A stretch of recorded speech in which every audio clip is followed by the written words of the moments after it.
臨機応変にこう身軽にというか動けるように1月は準備しといた方がいいんじゃないかななんていうふうに思います。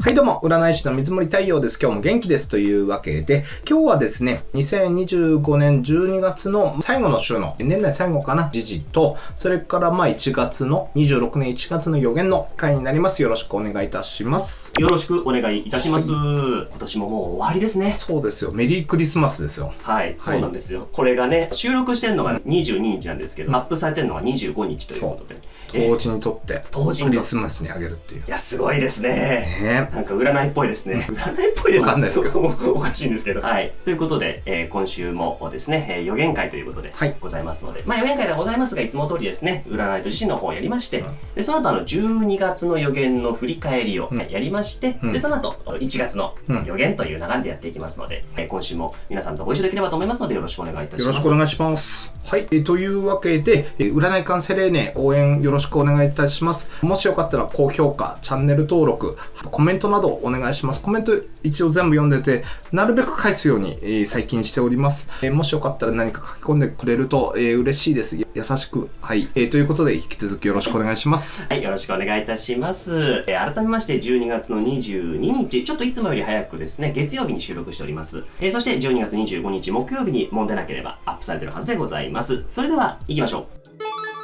さあ、最初のジャンルでございます。今週のエンタメスポーツ。はい、出てますよ。ね、このスタイルにするとなんかほんとワイドショーっぽいですね、みたいなね、コメントもいただきましたけども。今回はちょっとこんな感じのラインナップでございます。映画国宝がね、オスカーで2部門の候補入ってる。ああ、よかったよかった。ということでね、素晴らしいですし、あとそれからね、卓球選手ね、愛ちゃん、福原愛さんが一般男性との再婚、妊娠を明かしたということでございまして、おめでたいニュースが続いておりますけれども、そんな中での、これもおめでたいニュースでございますが、M1 グランプリ。はい。はい。ちょうどこの収録の前の日に行われまして、拓郎というコンビ、お二人が優勝したということでございます。M1 グランプリの予想動画はね、ちょっとやってるんですけども、そちらの方はちらっと見ていただければと思いますけれども、いや、この拓郎のお二人ね、僕はちょっと仕事しながら。僕は外しちゃったからさ。いや、難しいって言ってるじゃないですか、毎回。難しいよ。難しいし、拓郎さんね、ちょっと、だから、面白いんだよね、配置がね。配置が面白い。そう、だからこれちゃんは無理じゃないかなって思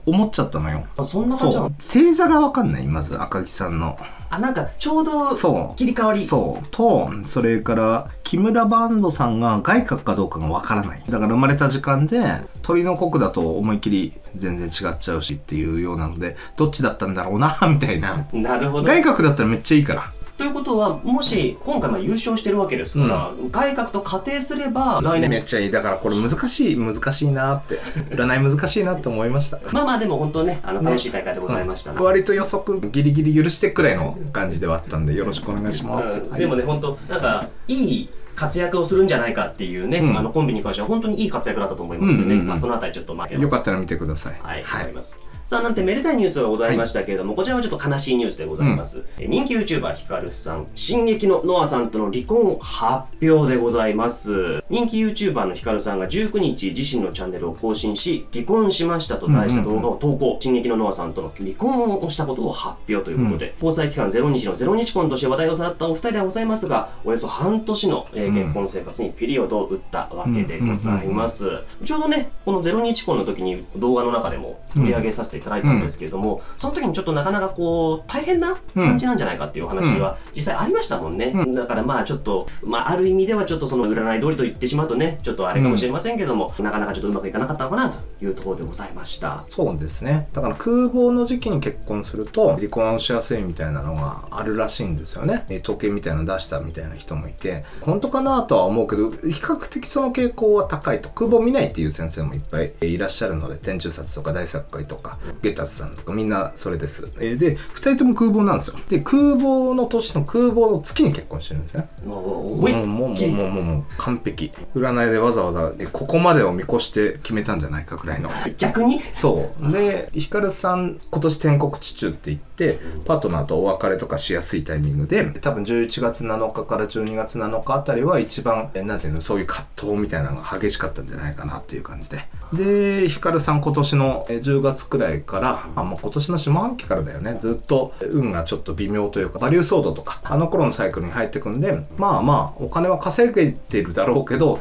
これから良くも悪くもね、本人的には悩ましいことで話題になったりするような時期入ってるからなっていうふうにはね、オープンマリッジ宣言とかもね、変なことになってましたしね。まあね、お二人はあくまで今後は友人関係に戻るということでございますから、そこはね、ちょっと落ち着いて、いただけたら。みんな幸せになってねっていうふうには思いますね。来年から2人とも別な道で頑張っていくんじゃないですかね。進撃のノアさんは割と大運的にはいいので、ヒカルさんあと数年なんだよね。で、年運がちょっとあれになってきてるから頑張ってみたいな風には思いますけどね。なるほどね。ノアさんもね、実業家として活躍されていらっしゃいますからね。ずっと稼ぎますよこの子は多分。すごい。なるほどね。ずーっとだっていいもん。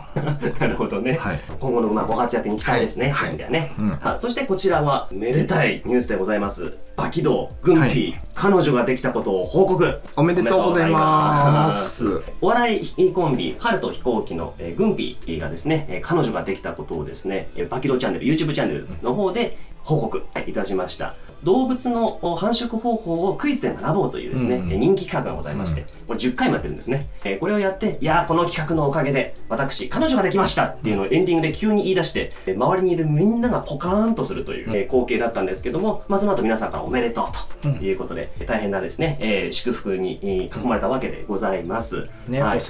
炊かないとね。本当にね、コメント欄ではちなみにですね、アイドルは恋愛しちゃいけないっていうの分かってねえのかっていうコメントとか。確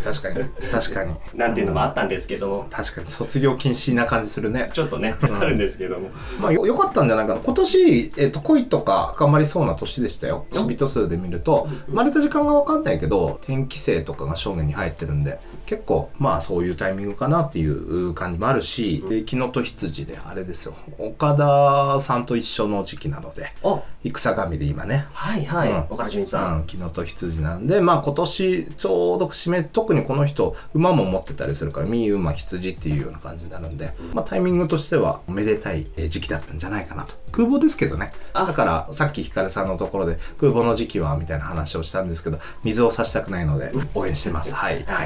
いろいろありますからね。本当になんかね、4年越しぐらいの感じで、幸せになってほしいよね。ですからね。ということでございまして、今週のエンタメスポーツこんなところでございます。さあ続きましては今週の政治経済でございます。いくつかございますが、まず年収の壁、178万円で合意ということで、高市首相と、国民民主の玉木雄一郎代表が国会内で18日に会談、所得税が生じる年収の壁を178万まで引き上げることで合意ということですとか、それから、新潟県議会の方で柏崎刈羽原発の再稼働関連議案が可決されたということで、エネルギー問題もこれで、また変わってくるのかなというようなお話などございますが、そんな中、注目の話題といたしましてはこちら、日銀が 0.75% に利上げ、物価高抑制に向けて30年ぶりの水準と。19日ですね、日本銀行日銀が政策金利を現行の 0.5% 程度から 0.75% 程度に引き上げると決めたということで、利上げ自体は今年1月以来の7会合ぶりということでございます。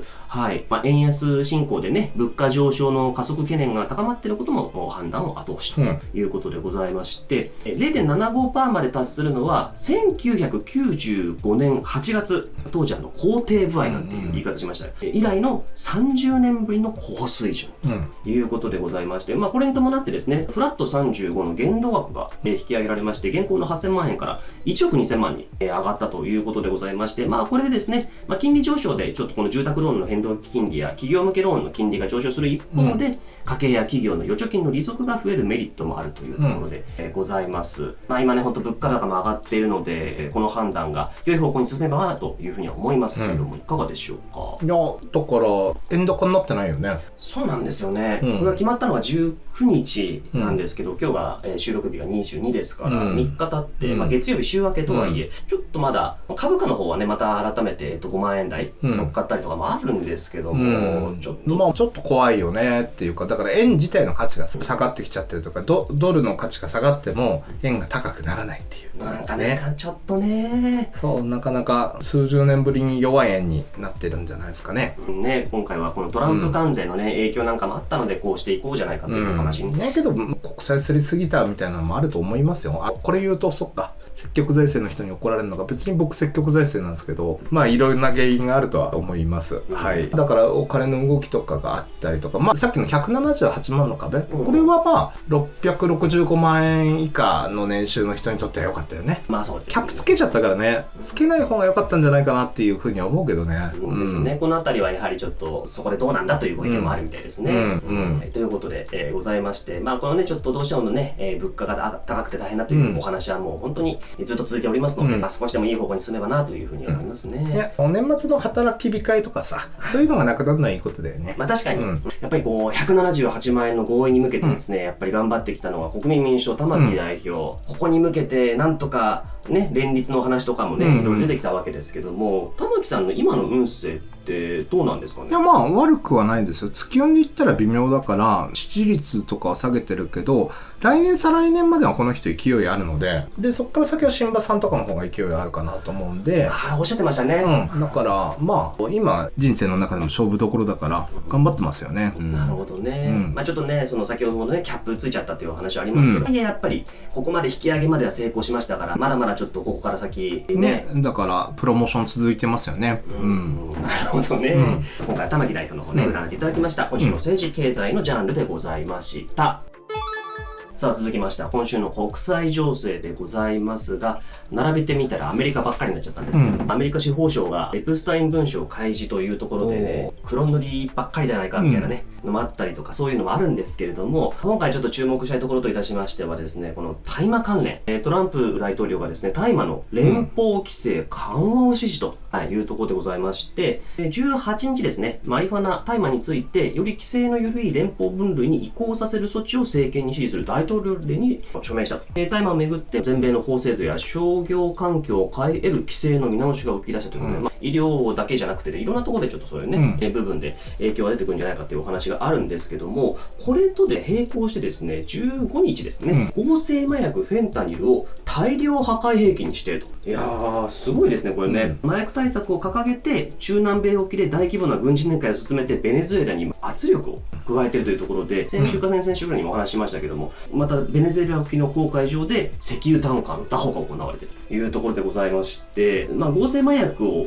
大量破壊兵器に指定するっていうのは分かるんですけども、なかなかちょっといろいろと何か起きてるのかなっていう。まあだからフェンタニルでね、ちょっとやばい感じになっちゃった人が増えちゃったんでしょ。100万人とか死んでんだっけ。本当にアヘン戦争みたいな感じでしょ。だからまだなんだろう、 CBD とか保険適用じゃないけどそのくらいだから、そうなってからアメリカで新浪さんもやればよかったのにっていう感じはしますけどまあね、なんかそういう感じなのかなとは思いますよ。 CBD とかだったらそんなに決まったりとかはないからね。ブルームバーグのね記事の方だと、CBD がもしかしたらこの流れだと保険適用になるんじゃないかみたいな話とかもあったりしたので、だからある意味では健全な形を整えていくために、フェンタニルを止めていってという流れもありつつの中でのこのベネズエラっていう感じで、だからフェンタニル大量破壊兵器だったら名古屋港かなんかにね、ずっと日本もね基地みたいな感じになっちゃってたわけだから、ありましたね。やばいよね。やばいですね。本当にね、大量破壊兵器を港に入れちゃってるみたいなことでしょ。そうね、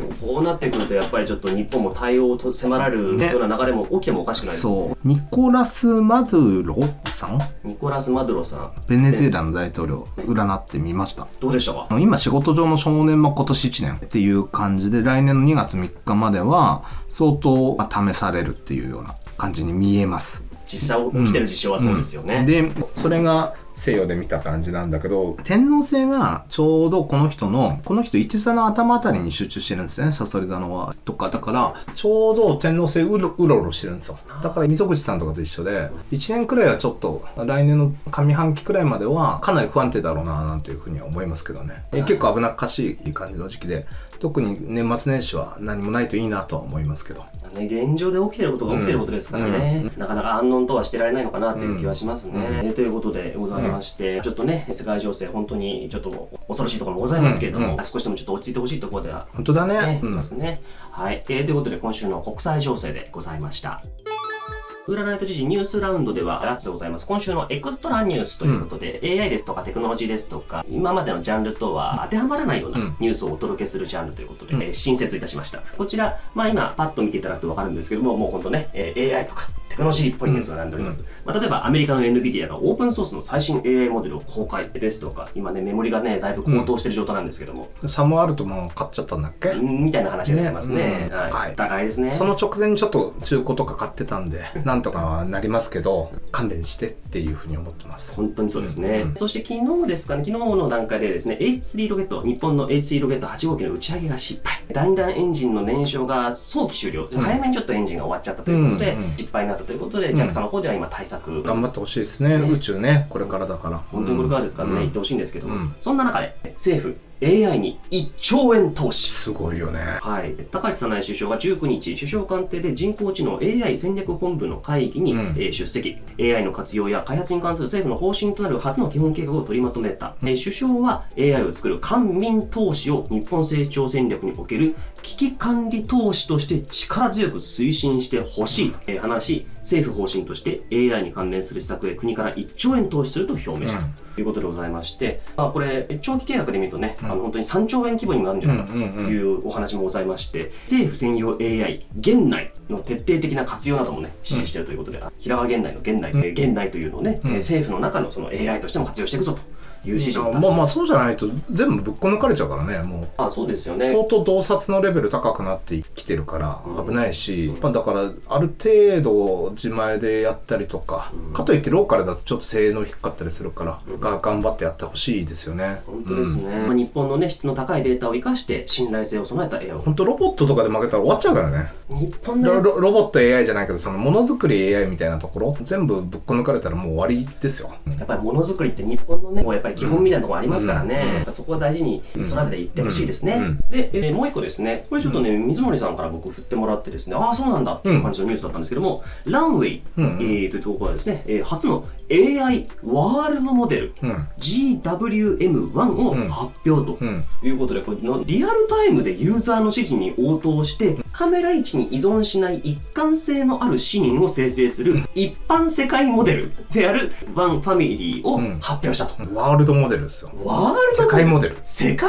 モデル。そう。世界作っちゃう。そうだからいよいよ来たなっていう感じですけどね。だからロボットとか一気に来ちゃうんですよ。そうか、その世界の中で、いわゆる研究であったりとか、そういうのを進めていくから、何万回とか、何十万回とか、何億回とかをそこで思考できると。そうだからロボットの行動とかのシミュレーションとかもさ、その中で結構完結できたりするでしょ。そうですね、わざわざ現実世界のものを使うってなっちゃうと、どうしても限度がありますからね。いよいよ来たなと。あれだよ、ソードアートオンラインとかさ、転生したらとゲームの世界へとかさ、中に入っていく系がだんだんこれから出てって、その活動とかの学習されて、人間ってどういう生き物なのかって最終的には全部学習されちゃうっていうさ。怖い。その手前まで来たよっていう。恐ろしいですね。だけどゲーム面白いよみたいなプロモーションこれからされていくんですよ。そうですよね。本当の意味でのオープンワールドになっていく。そう。すごいね、入り口見えたわと思って。確かにね。あっという間だね、本当にね。Google とか OpenAI とかじゃなくって、このランウェイっていうところが出したっていう。そう。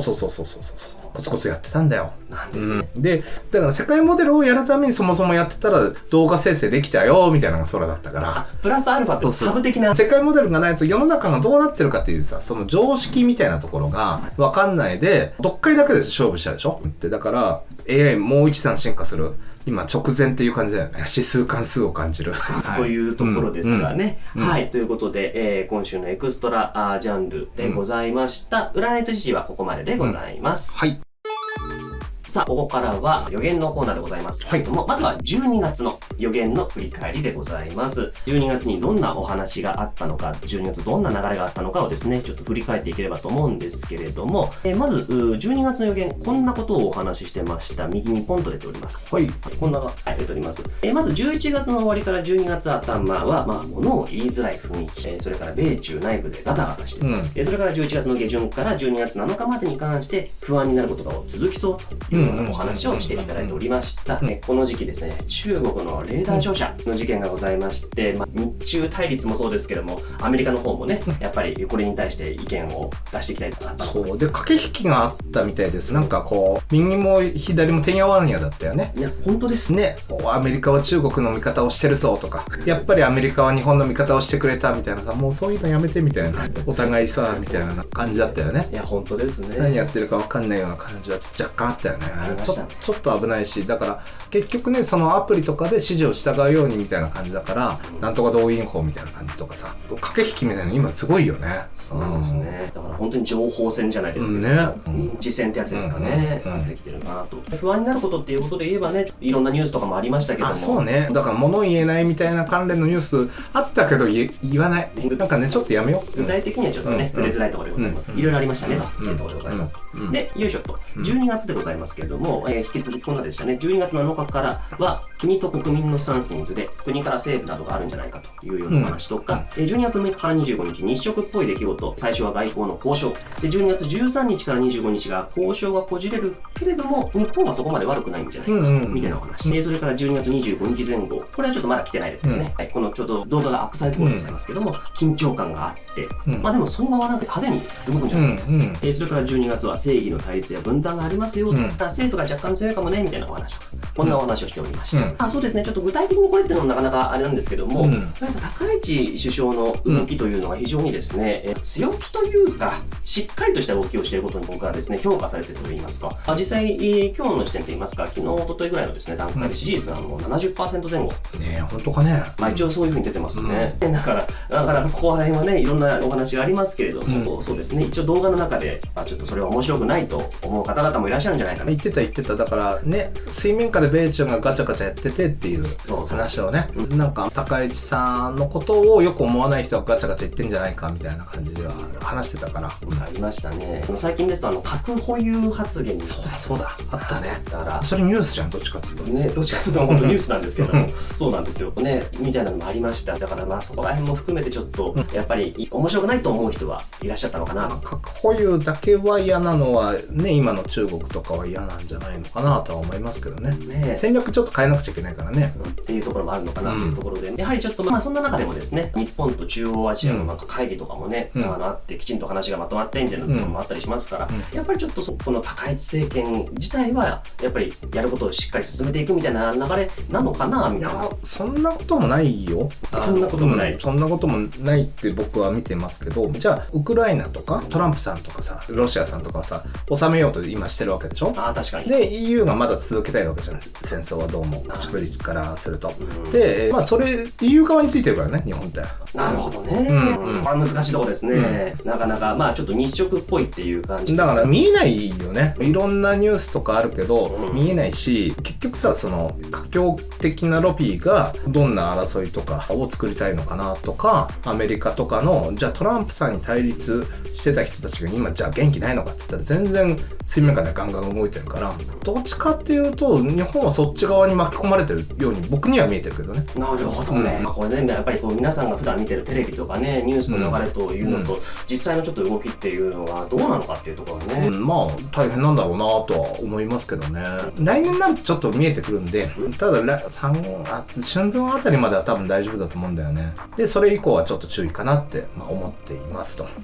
なるほどね、わかりました、ちなみにあと下品なノリとか古いバラエティーとかっていうのが注目されるっていうお話もしていただいたんですけども、ダウンタウンプラス、まあねダウンタウンプラス50万人行きましたって話があったんですけども、なんとこの年末 BS 吉本の方でダウンタウンプラス取り上げ特集で、そこに松本人志さん登場するということなので、まあこれはちょっとね古いバラエティー、やっぱりここで皆さんちょっと見たくなるような流れっていうのができてくるのかなね。まあそうだよね。なんとなく年末年始まっちゃん見たいみたいなのあると思うからね。まあねいろんな方がいらっしゃると思いますけども、やっぱり見たいという方は当然いらっしゃるかなと思いますね。ということでございまして、まあ12月、こんなことをですね、先月はお話ししていただいておりました。